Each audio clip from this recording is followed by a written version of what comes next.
And then I run this gun in a Gunfighters Inc. holster. Really like this thing.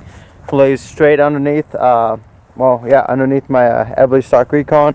Why I keep them separate is because when my vinyl harness probably is about 8 pounds, maybe around there.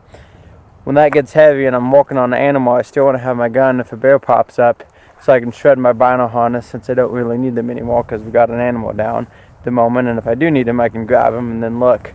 But if a bear pops up, I need to have my secondary weapon on me at all times. So I like being able to split those two up, so I don't have to carry the weight all the time. So yeah, that's what I run on my chest. So thanks for watching.